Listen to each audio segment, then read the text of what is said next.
আমাদের ঘরের কি অবস্থা হয়ে রয়েছে। চৈত্র সংক্রান্তি উপলক্ষে আমাদের ঘর পরিষ্কার করা হয়েছিল, যে চৈত্র সংক্রান্তিতে তো সবার বাড়িতেই সব পরিষ্কার টরিষ্কার করা হয়, তো আমাদের বাড়িতে হয়েছিল। কিন্তু এবছর না, আমাদের চৈত্র সংক্রান্তি হবে না, মানে মা তারাদের, আমাদের কিছু না, কারণ মা তারা এবার চৈত্র সংক্রান্তিতে কিছু করতে পারবে না। কারণ হচ্ছে মা তারার নিরামিষ পড়েছে, কেউ মারা গেছে, এই জন্য সব পরিষ্কার করেছে। কিন্তু যেই দিন পরিষ্কার করেছে এর পরের দিনই খবর এসেছে যে ওদের কেউ আত্মীয়ের মধ্যে কেউ মারা গেছে, এই জন্য সব কিছু পরিষ্কার করা হয়েছে, কিন্তু নিরামিষ খাওয়া হবে। তো এই বছর হবে না চৈত্র সংক্রান্তি, তো পয়লা বৈশাখও হবে না। তো আমরা যেহেতু এখানে থাকি, তো মা তারাদের সঙ্গেই থাকি, এই জন্য আমাদেরও নিরামিষ হয়ে যাবে।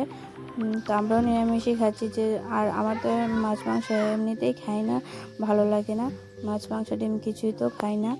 তো আমার জন্য তো ভালোই হয়েছে, কিন্তু আমার হাজব্যান্ড তো একদমই খেতে পারে না মাছ মাংস ছাড়া, তো ওর একটু প্রবলেম হবে। কিন্তু পয়লা বৈশাখের দিন আবার আমার মামার বাড়িতে ওর নিমন্ত্রণ হয়ে গেছে, যে ও মামার বাড়িতেই খাবে।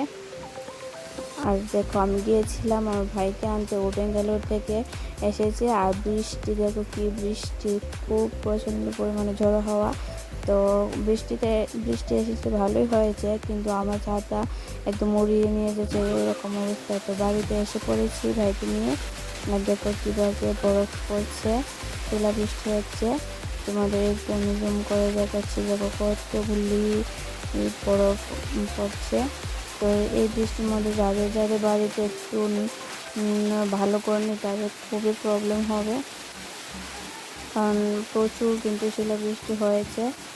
এবছর প্রথমেই শিলাবৃষ্টি হয়েছে। তো দেখতে তো ভালোই লাগছিল। তো তোমাদের ভিডিওটা ভালো লাগলে প্লিজ লাইক কমেন্ট সাবস্ক্রাইব করে দিও। আজকে এখানে শেষ করছি।